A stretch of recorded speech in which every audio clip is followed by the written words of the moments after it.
যেভাবে cut off বাড়ছে সেই সেন্সে টেক্সট বইয়ের গুরুত্বটা দিন দিন বেড়েই চলেছে। তারপরে আপনি ডব্লিউবিসিএস এর কথা ভাবছেন, কোথাও গিয়ে তো আপনার মনে হচ্ছে বিষয়টা একটু ডিফারেন্ট, যে কারণে এই জব প্রোফাইলটা আপনি চুজ করছেন। তো কেন ডব্লিউবিসিএস? রেলওয়েজ তো একটা সেন্ট্রাল গভর্নমেন্টের খুব ভালো পোস্ট, যেটা আপনি হোল্ড করছেন, খুব ভালো একটা ডিপার্টমেন্ট। তারপরে কেন ডব্লিউবিসিএস টাকে আপনি প্রেফারেন্স দিচ্ছেন?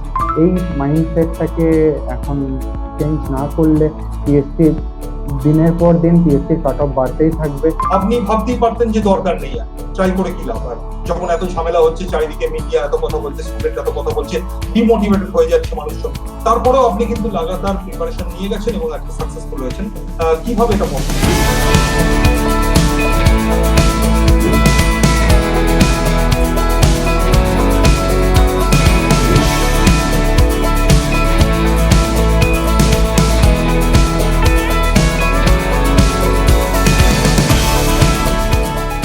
Hello and welcome to the success strategy by Unacademy. আমি রুদ্র মুখার্জি এবং আমি আজকে প্রচন্ড রকম আনন্দের সাথে যার সাথে ইন্টারঅ্যাক্ট করব তার নাম প্রসেনজিৎ নন্দী। প্রসেনজিৎ 2018 এর সি গ্রুপে জয়েন্ট ভিডিও পদে সিলেক্টেড হয়েছেন এবং প্রসেনজিতের কাছ থেকে আমরা জানবো যে কিরকম ভাবে তিনি ইনফ্লুয়েন্সড হলেন, কিরকম ভাবে তিনি মোটিভেটেড হলেন এবং সিভিল সার্ভিসে জয়েন করার ডিসিশন নিলেন। একই সাথে ওনার স্ট্র্যাটেজি জানবো, কিরকম ভাবে উনি সাকসেসফুল হয়েছেন এবং যে কারেন্ট চেঞ্জিং সিনারিও এবং এক্সাম প্যাটার্নের মধ্যে এবং সিলেকশনের মধ্যে যে চেঞ্জটা আসছে, এই চেঞ্জে কিরকম ভাবে নতুন অ্যাসপিরেন্টরা খাপ খাইয়ে নিতে পারবে সে ব্যাপারে জানবো। প্রসেনজিৎ, সবার আগে আপনাকে আমি কনগ্রাচুলেশনস জানাবো, আপনি সাকসেসফুল হয়েছেন। কেমন লাগছে এখন? Thank you very much for sharing this esteem platform. আমি সিলেক্ট হওয়ার পর একটু এক্সাইটমেন্ট ছিল, বেশ ভালোই লাগছে এখন। তো এটা মোটামুটি কত দিনের প্রিপারেশনের পরে আজকে সাকসেসফুল হলেন? মানে জবে থেকে শুরু করেছিলেন, যদি সেই সময়টা কথা বলি আমরা। আমি ডাব্লিউবিসিএস এর প্রিপারেশন নিতে শুরু করেছিলাম 2015 অনওয়ার্ড। তো 2015 থেকেই প্রিপারেশন স্টার্ট করেছিলাম। তো এট দ্যাট টাইম বিভিন্ন এক্সামের প্রিপারেশন নিতাম, পার্টিকুলার ডাব্লিউবিসিএস ওরিয়েন্টেড এরকম ছিল না।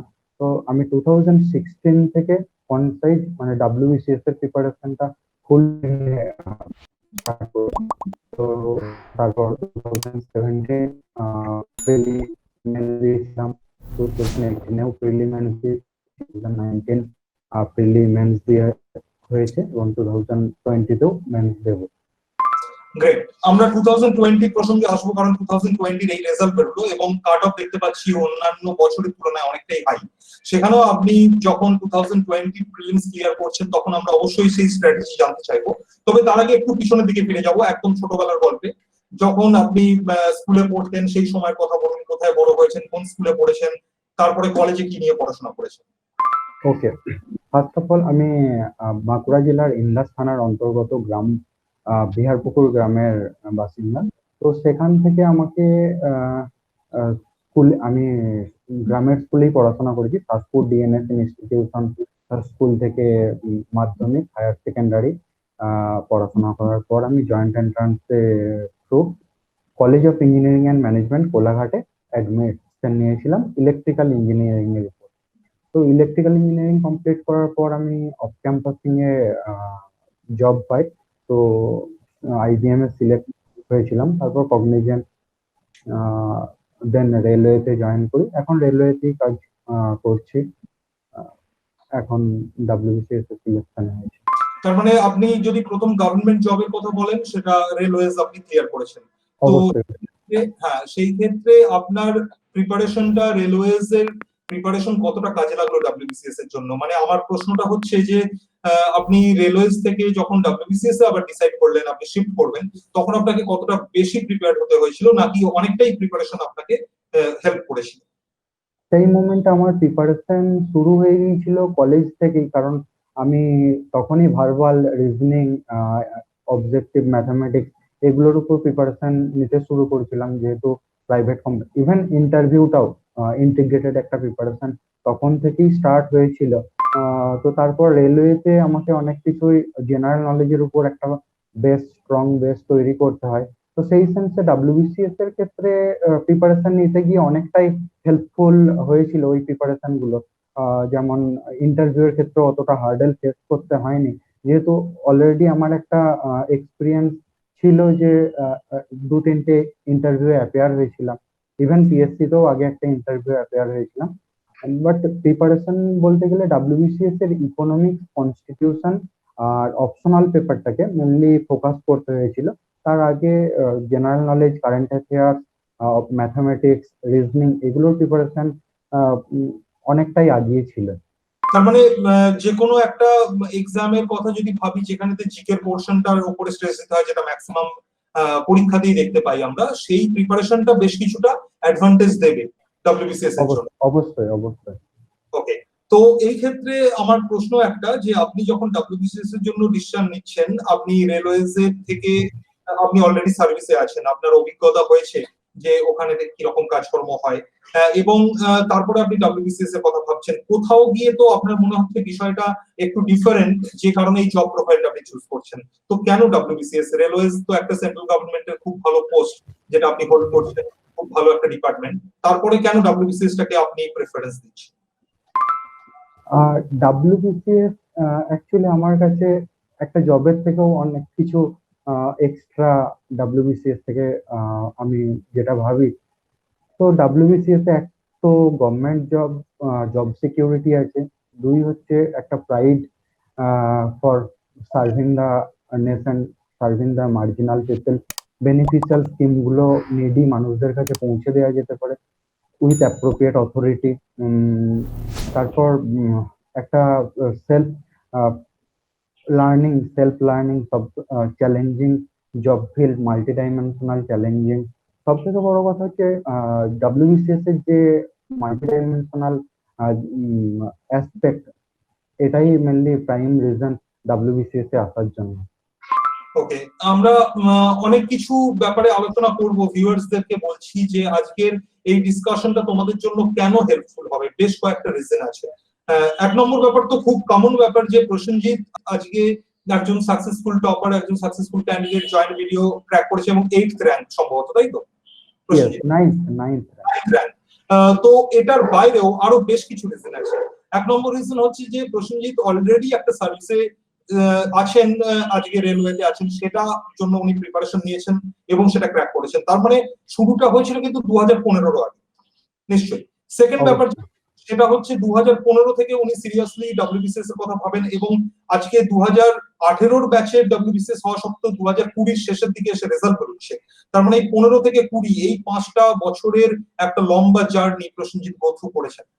যদিও তোমরা অনেকেই মনে করতে পারো যে তিনি তো চাকরিতে ছিলেন, কিন্তু চাকরিতে থাকার পরেও কিন্তু এটা প্রচন্ড রকম ভাবে কঠিন, যে সারাদিন চাকরি করার পরে ফিরে রাত্রেবেলা প্রিপারেশন নেওয়া, অফিসের কাজ, প্রেশার, এইটাকে সামলে তার উপরে আবার পড়াশোনার প্রেশারকে সামলানো। তো এটাও কিন্তু যথেষ্ট কঠিন জিনিস, যারা ওয়ার্কিং প্রফেশনাল নয় তারাও অন্তত আইডিয়া করতে পারবে। তো এই পিরিয়ডটার ব্যাপারেও আমরা জানবো, যে সময়টাতে যদি আমরা 2015 পরের কথা বলি, 2015 থেকে এই 2020 মধ্যে অনেক আপস এন্ড ডাউনস এসছে কিন্তু পুরো সিনারিওটাতে। ইনফ্যাক্ট আমরা এরকম সিচুয়েশন দেখেছিলাম যখন পিএসসি তে হয়তো ভালোভাবে রিক্রুটমেন্ট হচ্ছে না, পিএসসি তে ভ্যাকেন্সি কমে যাচ্ছে, হয়তো ডিউরেশনটা অনেক বেশি হবে, এই সমস্ত অ্যাংজাইটির মধ্যে দিয়ে প্রচুর স্টুডেন্টরা গো থ্রু করেছে।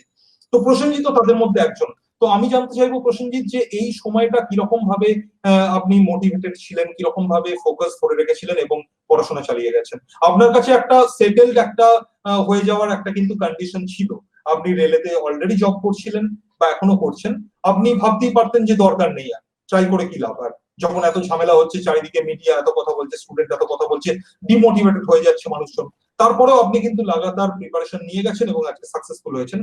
কিভাবে এটা পসিবল হলো?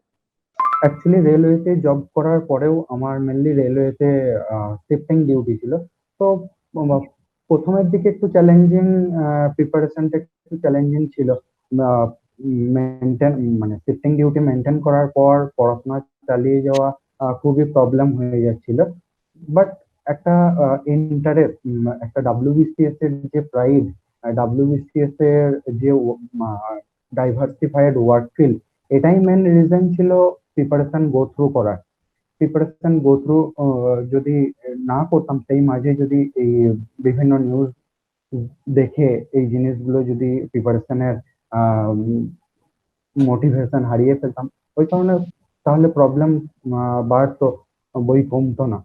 তো সেই সেন্সে আমি প্রিপারেশনটাকে কন্টিনিউ করি। মেনলি অফিস টাইমে আমি অনলাইন প্রিপারেশনটাকেই মেনটেন করতাম, যেমন আম, বিভিন্ন গ্রুপ, ইউটিউব, ইভেন বিভিন্ন ম্যাগাজিন গুলো পড়তাম অনলাইন থ্রু মোবাইল। ইভেন কিছু অনলাইন কোর্সেসও করেছিলাম, যেমন জিরো সাম থেকে কিছু সাইকোলজি অপশনালটা নিয়ে পড়াশোনা করেছিলাম। ওটা কারেন্ট অ্যাফেয়ার্স, জিকে, নিউজ পেপারটা আমি রেগুলার বেসিসে পড়তাম। যখন অফিসে টাইম পেতাম তখন অফিসে পড়ে নিতাম। যখন বাড়িতে টাইম পেতাম অ্যাটলিস্ট 15 to 20 মিনিটস রেগুলার বেসিসে নিউজ পেপারটা পড়তাম, বি ইট অনলাইন বি ইট অফলাইন। তো এইভাবেই প্রিপারেশন চালিয়ে যেতে হয়েছিল। জানতে চাইবো প্রসেনজিৎ, যখন আপনি ডিসিশন নিলেন যে ডব্লিউবিসিএস এর জন্য প্রিপারেশন আপনি স্টার্ট করবেন, তখন আপনি সবার প্রথমেতে কি রকম ভাবে আপনি সিলেবাসটাকে অ্যাপ্রোচ করেছেন? আপনি কি সাবজেক্ট ওয়াইজ ধরে টেক্সট বুক পড়তে শুরু করেছিলেন এবং ইউটিউবে যে ভিডিওগুলো বলছেন বা বিভিন্ন জায়গা থেকে গাইডেন্স নেওয়া, এগুলো করার মাধ্যমে আপনি রেডি করেছেন, নাকি অন্য কিছু স্ট্র্যাটেজি ছিল? ডাব্লিউবিসিএস প্রিপারেশনের শুরুর দিকে আমি বেশ কয়েকটা সিনিয়রদের থেকে গাইডেন্স নিয়েছিলাম। তো তাদের থেকে বইয়ের নামগুলো জেনে নিয়ে বইগুলো আগে জোগাড় করেছিলাম। তো সাবজেক্ট ওয়াইজ স্পেসিফিক বুক পড়তে শুরু করি, অ্যাটলিস্ট একটা ফান্ডামেন্টালটা আগে বইগুলো থেকেই পড়ে স্ট্রং করতে হয়েছে। তারপর এমসিকিউ প্র্যাকটিসের পোর্শনটা আছে। তো আমি পেপার ওয়াইজ বুক দু একটা বুক মেনলি ফলো করেছি। বই অনেকগুলোই ছিল, তার মধ্যে থেকে পেপার ওয়াইজ বুক বলতে গেলে যদি পেপার থ্রিতে হিস্ট্রি অ্যান্ড জিওগ্রাফি যে আছে, হিস্ট্রিটার ক্ষেত্রে আমি শুরু করেছিলাম জীবন মুখোপাধ্যায় যে। তো জীবন মুখোপাধ্যায় পড়ার পর অ্যাটলিস্ট একটা বেস তৈরি হওয়ার পর আমি তারপর ভাবি যে এর থেকে পুনম দালাল দাহিয়া আর রাজীব আহিরের যে স্পেকট্রাম, তো ওইখান থেকে মডার্ন ইন্ডিয়াটা পড়লে একটু বেশি নলেজ গ্যাদার করা যাবে। তো সেই সেন্সে তখন প্রয়োজন অনুযায়ী আমি বিভিন্ন বই সিনিয়রদের থেকে হেল্পও পেয়েছিলাম। তো ইভেন অনলাইন যে প্ল্যাটফর্ম গুলো ছিল সেখান থেকে কিছু গাইডেন্স পেয়ে এই টাইপের বইগুলো জোগাড় করে আমি যেখানটা যেমন সেখান থেকে গ্যাদার করার চেষ্টা করেছিলাম।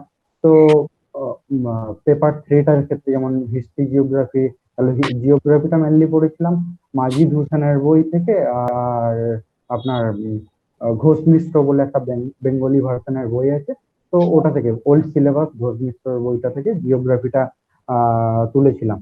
তো তার পেপার পড়ে যদি দেখতে যাই, সায়েন্স অ্যান্ড টেকনোলজির যে পেপারটা আছে, সায়েন্স অ্যান্ড টেকনোলজির ক্ষেত্রে যেহেতু আমার সায়েন্স ব্যাকগ্রাউন্ড ছিল, তো সেই সেন্সে খুব একটা হার্ডেল ছিল না যে এটা প্রিপারেশনের ক্ষেত্রে। ওই টাইমে জেনারেল নলেজ তো আগে থেকেই একটু প্রিপারেশন ছিল। কারেন্ট অ্যাফেয়ার্সটা রেগুলার বেসিসে পড়তে হতো। তো কারেন্ট অ্যাফেয়ার্সটা জিকে টুডে, জিকে আড্ডা, 247 এই টাইপের অ্যাপস গুলো রেগুলার ফলো করতাম। তার সাথে তো নিউজ পেপার ছিলই। আর সায়েন্সের একটা বই ফলো করতাম, general encyclopedia of general science, এই বইটা মেনলি ফলো করতাম। আর তার সাথে আহ, কিছু কেমন লুসেন্ট এবং মনোহর পান্ডে যে জিকে বই আছে তার সায়েন্স পোর্শনটা, ওগুলো আহ, দেখতাম। এরপর আসি পেপার ফাইভে যে Indian constitution and Indian economics. Indian কনস্টিটিউশনটা তো মাদার বুক বলতে লক্ষ্মীকান্ত। তো লক্ষ্মীকান্তকে আমি মেনলি পড়েছি। তারপর এমসিকিউ প্র্যাকটিস করেছি 14,000 আরিহান্তের 14,000 থেকে। আর ইকোনমিক্স এর ক্ষেত্রে তুজাম্মেল হোসেন শুরু করেছিলাম রমেশ সিং দিয়ে, কিন্তু শেষে রমেশ সিং একটু আমার জন্য টাফ লাগছিল, তো সেই সেন্সে তুজাম্মেল হোসেনের বইটা আমি কন্টিনিউ করেছি। আর সাথে মোনাল প্যাটেল স্যারের যে ভিডিও আছে ইউটিউব অনলাইন লার্নিং আছে, ওগুলো মেনলি ফলো করতাম। যদি কোনো কিছুতে আটকে যেত তো সেই টাইমে এইগুলোকেই ফলো করতাম। আর পেপার সিক্স এর ক্ষেত্রে তো অবজেক্টিভ ম্যাথমেটিক্স আগে থেকেই প্রিপারেশন ছিল। তো প্র্যাকটিস পারপাস আমি রাকেশ যাদব স্যারের যে বুকস প্র্যাকটিস সেট এটা ফলো করতাম। আর সাথে যেহেতু আহ, রাজেশ ভার্মা বলে এক ফার্স্ট ট্র্যাক অবজেক্টিভ ম্যাথমেটিক্স, এই বইটা ফলো করতাম প্র্যাকটিস পারপাস। তো আমরা টেক্সট বুক গুলোর গুরুত্ব বুঝতে পারলাম, এবং যে টেক্সট বুক গুলোর কথা বললেন, সেগুলো আমরা প্রত্যেকেই যারা অ্যাসপিরেন্ট তারা জানি কতটা ইম্পর্টেন্ট টেক্সট বুকের গুরুত্ব, এবং এই টেক্সট গুলো বিশেষ করে। তো এখন প্রসেনজিৎ, আমার প্রশ্ন আর একটা, সেটা হচ্ছে যে টেক্সট বুক পড়াটাকে অনেকেই বাইপাস করার কথা ভাবে। অনেকে বলে যে এমসিকিউ বেসড যখন এক্সাম, এটা এমসিকিউটা ম্যাক্সিমাম প্র্যাকটিস করাটা ভালো। তো সেই ক্ষেত্রে আপনার অভিজ্ঞতা কি এবং আপনার suggestion? Without text book WBCS এ অ্যাপিয়ার হওয়া আমার মনে হয় না। যেভাবে কাট অফ বাড়ছে সেই সেন্সে টেক্সট বইয়ের গুরুত্বটা দিন দিন বেড়েই চলেছে। টেক্সট বই যদি খুঁটিয়ে না পড়া হয় তাহলে শুধুমাত্র এমসিকিউ প্র্যাকটিস করে আমার মনে হয় না সেইভাবে সাকসেস আসতে পারে। তো টেক্সট বইটার গুরুত্ব তো যথেষ্টই আছে। আগে টেক্সট বই পড়ে ফান্ডামেন্টালটা বেসিক অ্যাটলিস্ট একটা বেসিক বিল্ড আপ করে তারপরেই অবজেক্টিভ এমসিকিউ প্র্যাকটিস করা উচিত। তারপর অবজেক্টিভ এমসিকিউ এর মানে স্পিডটাও বাড়বে, সাথে অ্যাকিউরেসিটাও অনেক বাড়বে। অ্যাটলিস্ট একটা থট, যদি ওভারঅল একটা থট থাকে সাবজেক্টের উপর, ওভারঅল একটা বেস থাকে, তাহলে এমসিকিউ সলভ করতেও অনেক সুবিধা হয়।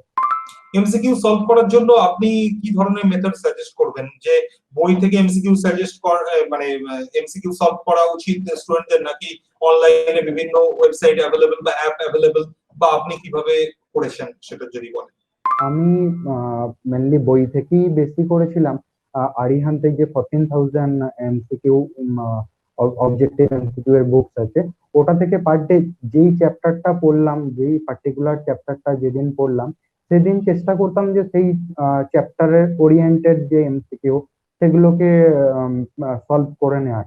তো তারপর তরুণ গোয়েলের বইটাও কিছুদিন প্র্যাকটিস করেছিলাম। তরুণ গোয়েলের যে অবজেক্টিভ এমসিকিউ এর বুকস আছে ওটাকেও কিছুদিন প্র্যাকটিস করেছিলাম। আর মেনলি যখন ডিউটির প্রেসার থাকতো সেই টাইমে, ডিউটিতে একটু অফ টাইম পেলাম, সেই টাইমে আমি 247 যে আড্ডা আড্ডা 247 অ্যাপ থেকে 20টা কোয়েশ্চেনের যে এমসিকিউ পাওয়া যায় ডিফারেন্ট, তো ওইগুলো প্র্যাকটিস করতাম মাঝে মাঝে। তো সেইভাবে যে পার ডে রেগুলার বেসিসে অ্যাপ থেকে প্র্যাকটিস করছি সেরকম না, মেনলি বুকস থেকেই আমি প্র্যাকটিস করেছিলাম।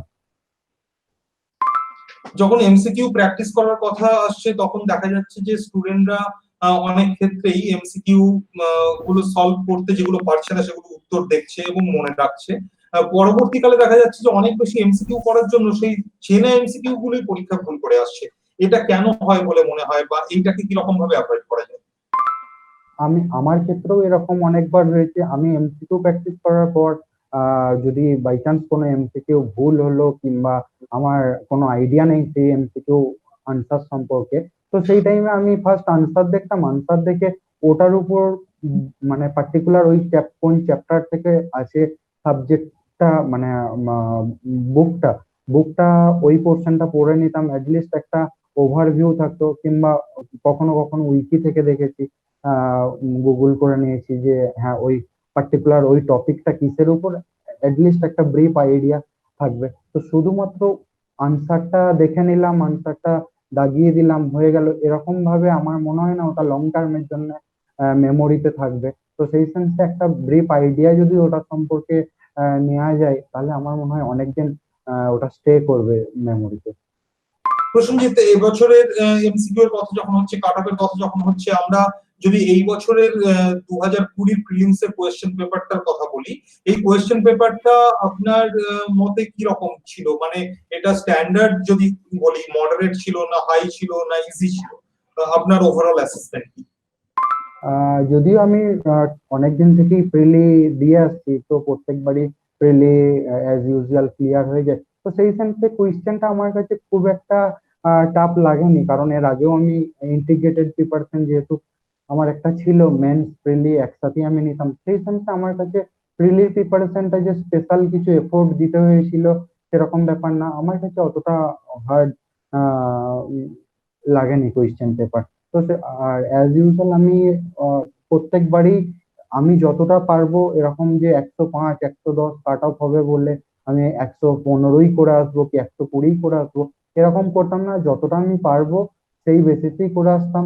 তো আমার অন অ্যান এভারেজ প্রত্যেক ইয়ারই 135 140 মধ্যেই মার্কস আসতো।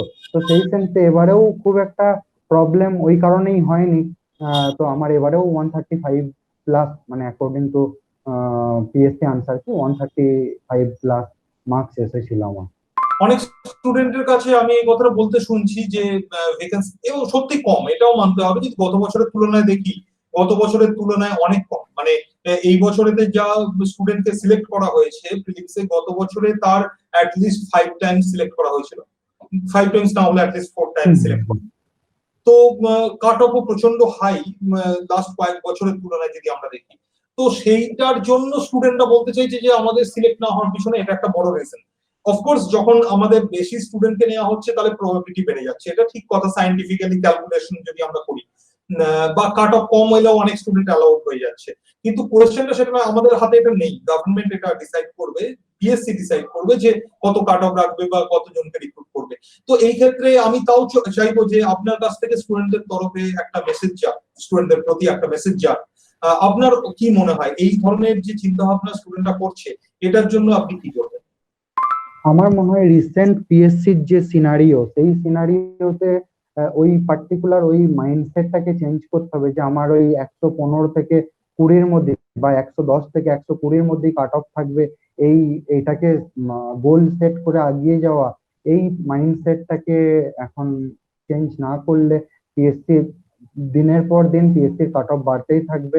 কারণ কম্পিটিশন হিউজ বাড়ছে, অনেক ছেলে ডাব্লিউবিসিএস সিভিল সার্ভিসের প্রতি অ্যাট্রাকশন আসছে আগের তুলনায়। অনেকেই অনেক অনলাইন প্ল্যাটফর্ম গুলো এখন অ্যাভেলেবেল হয়ে গেছে, সবাই অ্যাটলিস্ট জানতে পারছে যে হ্যাঁ এই লাইনেও প্রিপারেশন নিয়ে আমি সাকসেস পেতে পারি। তো সেই সেন্সে আরো কম্পিটিশন ডিফিকাল্ট হয়ে যাচ্ছে, কম্পিটিশনটা আরো তো যখন আমি প্রিলির জন্য, স্পেসিফিক্যালি প্রিলির জন্য যখন প্রিপারেশন নিচ্ছি, তো আমাকে এটা মাইন্ডসেট নিয়ে থাকতেই হবে যে এই প্রিলির প্রিপারেশনটাও তো কিন্তু কোনো না কোনো অংশে মেন্স আমাকে হেল্প করবে। তো অ্যাজ মাচ অ্যাজ পসিবল আমি যদি প্রিপারেশনটাকে আগিয়ে রাখতে পারি, এক তো আমার প্রিলি ক্লিয়ার হওয়ার চান্সেসটা অনেক বেশি হচ্ছে, সাথে আমার মেন্সের জন্যও কিন্তু কাজে লেগে যাবে, এটা ওয়েস্ট তো হচ্ছে না।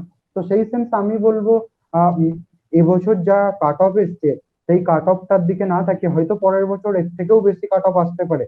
আর আশা করবো দিন দিন কাট অফটা এইভাবেই বাড়বে, কারণ বিএসসি মেন রিজন এক তো candidate, number of candidate call কম পেয়েছে মেন্সের জন্য, তারপরে ভ্যাকেন্সিও দিন দিন কমছে। তো সেই সেন্সে কাট অফটা দিন দিন বাড়বে, এটাকে মাথায় রেখেই প্রিপারেশনটাকে চালিয়ে যাওয়া উচিত।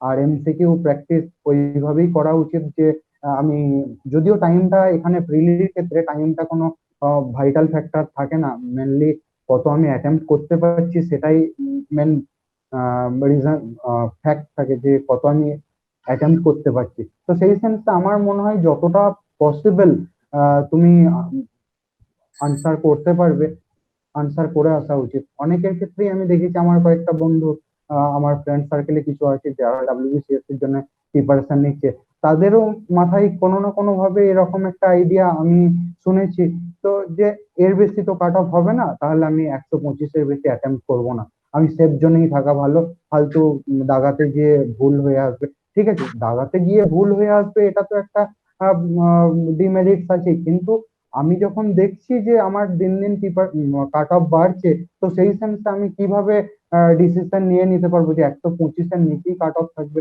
ওটা তো বেড়ে 130ও হতে পারে।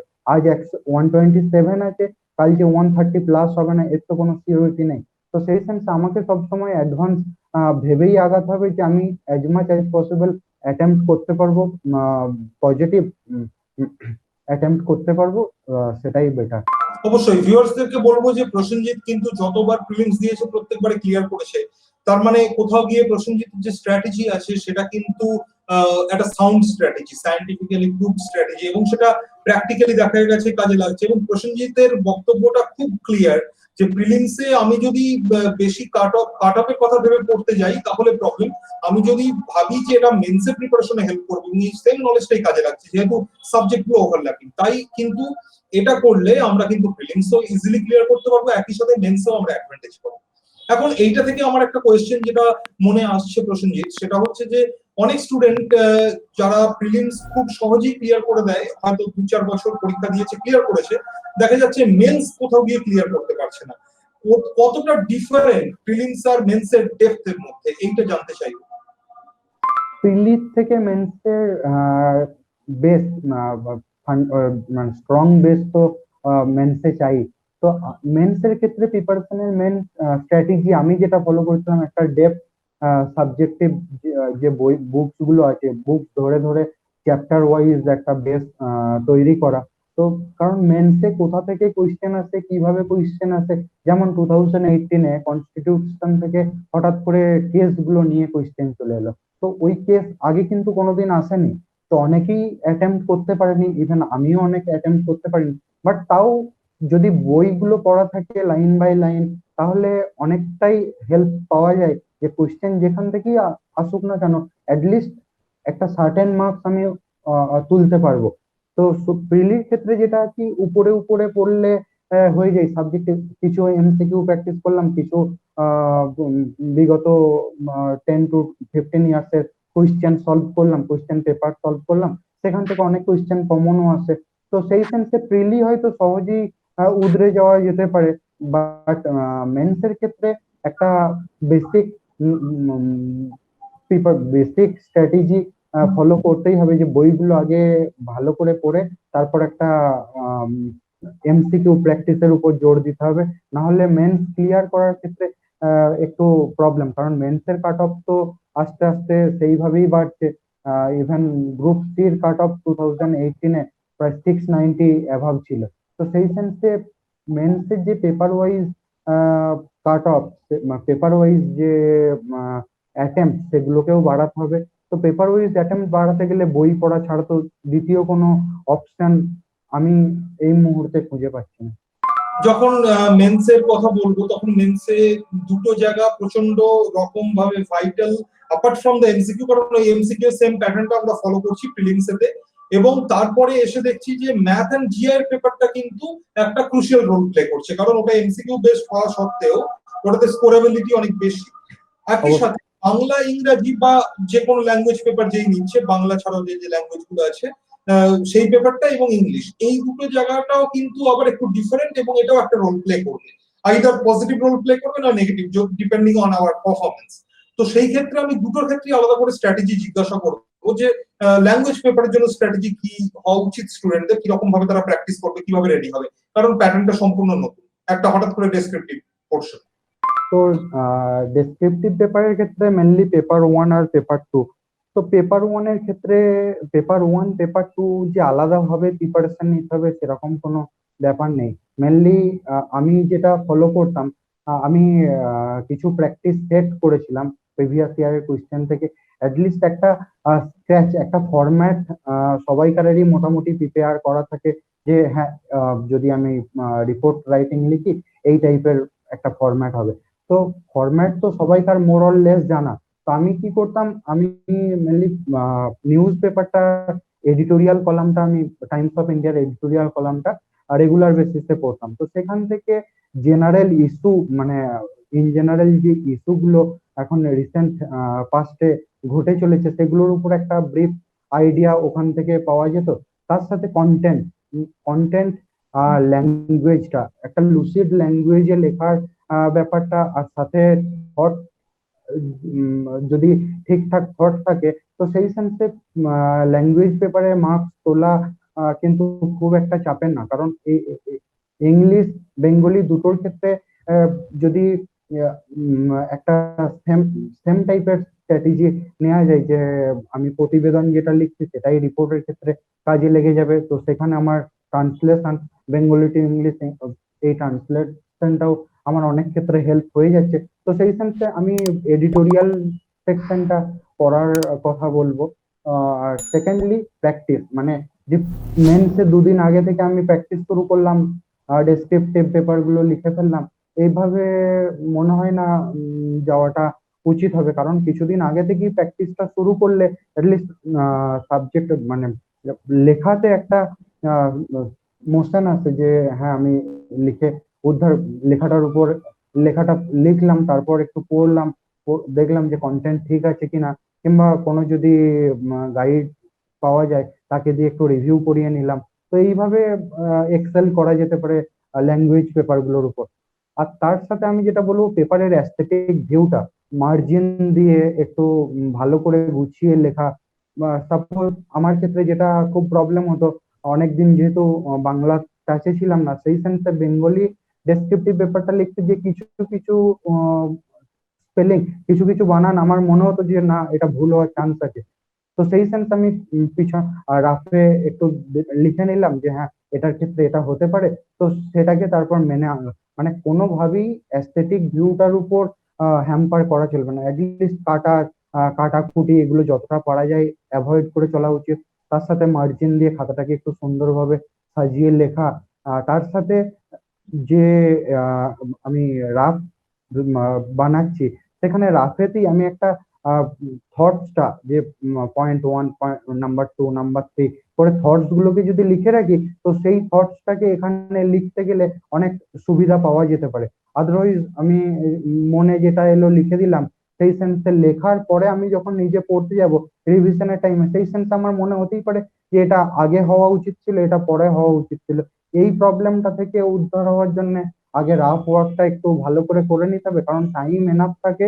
তো সেই সেন্সে ডেসক্রিপটিভ পেপারে যে টাইম শর্টেজ হয়ে যাবে, এই প্রবলেমটা থাকে না, এক্সেপ্ট এমসিকিউ পেপার 6টা ছাড়া। তাছাড়া কোনো পেপারই টাইম শর্টেজের ব্যাপারটা ডাব্লিউবিসিএস এর ক্ষেত্রে কিন্তু ফ্যাক্টর না, যেটা অন্যান্য এক্সামের ক্ষেত্রে ভাইটাল ফ্যাক্টর টাইম ম্যানেজমেন্টটা। বাট এখানে ডেসক্রিপটিভ লেখার ক্ষেত্রে আমি তাই প্রথমেই সাজেস্ট করব রাফ ওয়ার্কের উপর জোর দিতে হবে। রাফ ওয়ার্কটাকে ঠিকঠাক করে যদি লেখা যায়, তো রাফ থেকে ফেয়ার কপিতে যখন আনা হয়, তখন অনেকটাই অ্যাডভান্টেজ পাওয়া যেতে পারে। কাটাকুটি কম হবে, বানানগুলো প্রপার হবে।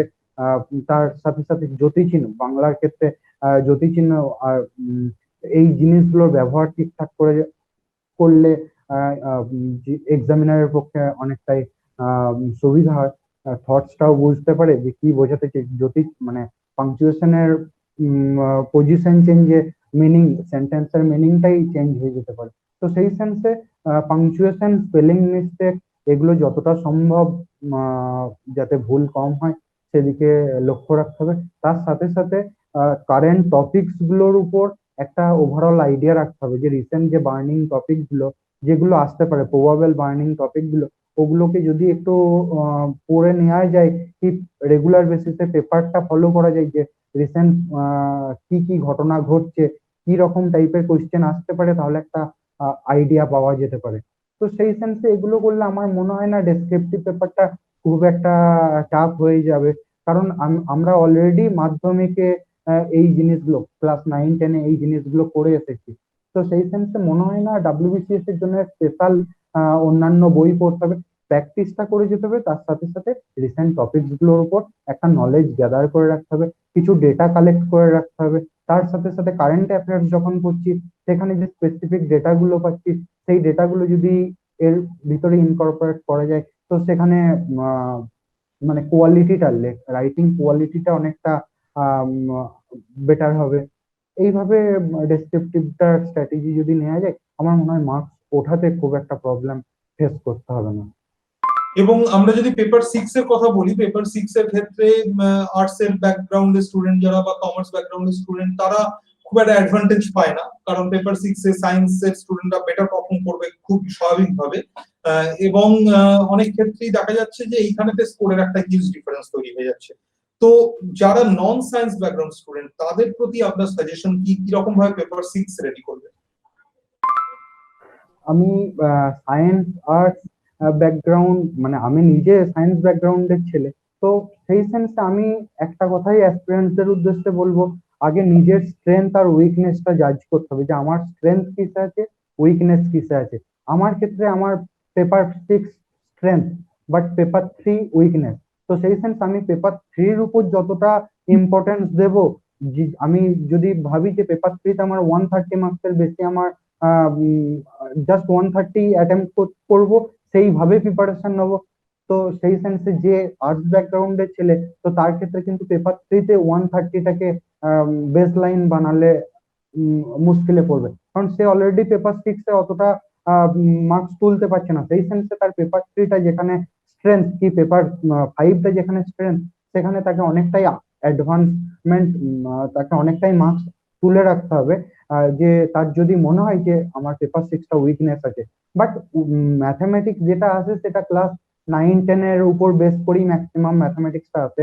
আর রিজনিংটা তো in general science, arts, commerce সবার জন্যই রিজনিংটা মোর অর লেস সেম। তো সেই সেন্সে আমি বলবো যাদের আর্টস ব্যাকগ্রাউন্ড তাদের প্র্যাকটিসটাই একমাত্র সলিউশন। প্র্যাকটিস যত করবে ততই এটার পেপার 6 এর ক্ষেত্রে প্রিপারেশনটা বেটার হবে। তো পেপার 6 এর ক্ষেত্রে আমি যেটা ফলো করতাম, আমি আর এস আগরওয়াল দিয়ে শুরু করেছিলাম, সেটা 2013 থেকেই আর এস আগরওয়াল দিয়ে বেসিক শুরু করেছিলাম। তারপর আর এস আগরওয়ালটা কমপ্লিট হয়ে যাওয়ার পর আমি 2015 থেকে আমি আর এস আগরওয়াল আর দেখিনি। আমি রাজেশ ভার্মার ফার্স্ট ট্র্যাক অবজেক্টিভ ম্যাথামেটিক্স এটা থেকে প্র্যাকটিস করতাম। আর রিসেন্টলি আমি রাকেশ যাদব স্যারের যে কোর্স আছে ওই ইউটিউবও দেখি, আর সাথে প্র্যাকটিসও ক্লাস রাকেশ যাদব স্যারের প্র্যাকটিস সেটি ফলো করি। আর রিজনিং এর ক্ষেত্রে তো আর এস আগরওয়াল ছাড়া অপশন সেইভাবে নেই, আর অনলাইন কিছু কিছু রিজনিং প্র্যাকটিস করি। যখন আমরা রেট্রোস্পেক্টে দেখি অনেক ক্ষেত্রে আমরা রিয়েলাইজ করি যে এই জায়গাটা ভুল হয়ে গেছে, এটা এরকম ভাবে না করে এরকম ভাবে করলে বেটার হতো। তো এই যে লম্বা পুরো পিরিয়ডটার কথা যদি বলি, শুধু ডব্লিউবিসিএস না, 2013 থেকে স্টার্ট করে আজকে 2020 পর্যন্ত এই যে লম্বা জার্নিটা, এই প্রিপারেশন জার্নির মধ্যে এরকম কিছু জিনিস কি মনে হয়েছে আপনার যে এইটা ভুল হয়ে গেছে এবং দ্বিতীয়বার আপনি যদি চান্স পান ওই সেম ভুলটা রিপিট করবেন না? তো এরকম ভাবে স্টুডেন্টদেরকে, আগামী দিনের অ্যাসপিরেন্টদেরকে সাবধান করে দিতে চান? এরকম কিছু ভুল থাকলে যদি শেয়ার করেন। আমার মনে হয় মানে আমি এই মোমেন্টে দাঁড়িয়ে আমি এটা খুব ফিল করছি যে এই এই মোমেন্টে ডাব্লিউবিসিএস এই মোমেন্টে গ্রুপ সি আর গ্রুপ এর মেন ব্যারিয়ারটা হচ্ছে অপশনাল। অপশনাল যদি কারোর ক্ষেত্রে ভালো হয় সে গ্রুপ এতে ইজিলি চান্স পেয়ে যাবে, যেটা আমার ক্ষেত্রে আমি অপশনালের উপর অতটা স্ট্রেন্থ দিতে পারিনি। এই মোমেন্টে দাঁড়িয়ে আমাকে যদি বলা হয় যে হ্যাঁ কিসের অনুশোচনা ক্ষেত্রটা, আমার ক্ষেত্রে অপশনালটা আর একটু যদি বেটার এফোর্ট দিতে পারতাম হয়তো আমার ক্ষেত্রে গ্রুপ এ ক্লিয়ার করাটা অনেকটা ইজি হয়ে যেত, যেখানে গ্রুপ সি তে অনেকটাই কাট অফ উঠেছে। তো সেই সেন্সে আমার অপশনাল পেপার দুটোতে কিছুটা মার্কস তুললেই হয়তো গ্রুপ এতে আমি চান্স পেতে পারতাম। তো সেই সেন্সে আমি বলবো অপশনালের উপর জোরটা, যারা গ্রুপ এ গ্রুপ বির ক্ষেত্রে পাখির চোখ করে এগিয়ে যাচ্ছে তো তাদের ক্ষেত্রে অপশনাল পেপারটার উপর গুরুত্ব অনেকটাই বেশি দিতে হবে। আর আরেকটা জিনিস, প্র্যাকটিস ছাড়া মানে জাস্ট প্রিপারেশন নিতে শুরু করে দিলাম, কিছুদিন খুব ইয়ে দেখালাম, এন্থু দেখালাম, তারপর আবার অ্যাজ ইউজুয়াল প্রিপারেশন ওইভাবে নিতে পারছি না। এই জিনিসটা কিন্তু প্রিপারেশনের ক্ষেত্রে খুব হ্যাম্পার করে। ডাব্লিউবিসিএস এর ক্ষেত্রে মানে একটা স্টেডি প্রিপারেশন চাই। স্টেডি প্রিপারেশন ছাড়া ডাব্লিউবিসিএস এর মানে প্রিপারেশন গো থ্রু করা খুবই চ্যালেঞ্জিং ব্যাপার। যেমন প্রসিডিউরটা যেহেতু খুব লেন্দি, যে প্রিলি হলো, মেন্স হলো, আলটিমেট পোস্টিং পেতে পেতে মিনিমাম 2 ইয়ার্স এর একটা গ্যাপ, আদৌ একটা আনসার্টেনটি ফাইনাল রাউন্ডে সিলেকশন হবে কি হবে না।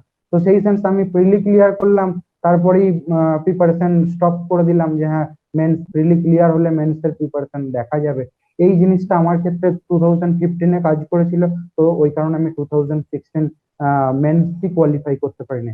তো সেই সেন্সে আমার মনে হয় যে প্রিলি মেন্স এগুলোর প্রিপারেশন স্টেডি রাখা উচিত, যে সব সময় একটা অনগোয়িং প্রিপারেশন চলছে। রেজাল্ট কি হলো, অবশ্যই রেজাল্ট ম্যাটার করে, বাট রেজাল্ট ওরিয়েন্টেড যে হ্যাঁ আমার প্রিলি ক্লিয়ার হলে তবে পড়বো, এই ভাবনা চিন্তাগুলো মনে হয় এখন বাদ দেওয়াটাই বেটার। কারণ এই ভাবনা চিন্তা নিয়ে চললে প্রিপারেশন কোথাও না কোথাও হ্যাম্পার হবে। ভিউয়ার্সদের বলবো যে আমরা অনেক কিছু ইম্পর্টেন্ট কিন্তু ইনসাইট পাচ্ছি, এবং আমি যেটা বারবার করে বলছি যে প্রসেনজিতের এই লম্বা যে পিরিয়ডটা, প্রিপারেশন পিরিয়ড, এর মধ্যে যে আপস এন্ড ডাউনস গুলো গো থ্রু করেছে সেইগুলোর থেকে যা শিক্ষা পেয়েছেন প্রসেনজিৎ সেইগুলো কিন্তু শেয়ার করছেন। তোমরা দেখতে থাকো ভিডিওটা। আমরা এই আলোচনাটার একদম শেষের দিকে চলে এসেছি। This is the part 1 of this interview period, interview series. আমরা পার্ট 2 তে আলোচনা করব অপশনাল নিয়ে, এবং আমরা ইন্টারভিউ প্রিপারেশন নিয়ে এবং ইন্টারভিউর অভিজ্ঞতা নিয়ে আমরা আলোচনা করব। তো অবশ্যই তোমরা নেক্সট ভিডিওটা দেখো এবং যারা সাবস্ক্রাইব করোনি তারা এই চ্যানেলটা সাবস্ক্রাইব করে রাখো নেক্সট ভিডিওটা নোটিফিকেশন পাওয়ার জন্য। আমার শেষ প্রশ্ন, যদি ওভারঅল এই প্রিপারেশনটাকে দেখি আমরা ডাব্লিউবিসিএস এর, অনেক স্টুডেন্টের মনে হয় যে এখানেতে ইম্পর্টেন্ট সাবজেক্ট হিসাবে কিছু সাবজেক্ট আছে যেগুলো আমাদেরকে পাস করাতে পারে, সেইগুলোর উপরে খুব বেশি জোর দেওয়া শুরু করে এবং কনসিকুয়েন্টলি যেটা দেখা যায় সেটা হচ্ছে বেশ কিছু সাবজেক্টের উপরে স্ট্রেসটা কম দেওয়ার জন্য সেই জায়গাতে আলটিমেটলি কিছুটা গ্যাপ তৈরি হয়ে যায়। তো আমি জিজ্ঞাসা করবো প্রসেনজিৎ আপনাকে যে এটা সঠিক স্ট্র্যাটেজি কিনা। যেমন হিস্ট্রির উপরে জোর দেয়, কারণ হিস্ট্রিটা প্রিলিমসে অনেকটা নাম্বার ওয়াইজ দেখতে গেলে বড় একটা নাম্বারের একটা পোর্শন আছে, এর বাইরে মেন্সেও কিন্তু হিস্ট্রি একটা ইম্পর্টেন্ট রোল প্লে করছে। তো হিস্ট্রিটার উপরে জোর দিয়ে আমি বেশি প্রিপারেশন নিলাম, দ্যাটস আ গুড থিং, কিন্তু আমি যদি অন্য সাবজেক্ট থেকে টাইম নিয়ে নিই সেটা কি ঠিক হবে, নাকি এটার জন্য একটা ব্যালেন্সড প্রিপারেশন দরকার প্রত্যেকটা সাবজেক্টের জন্য? কি মনে হয় আপনার?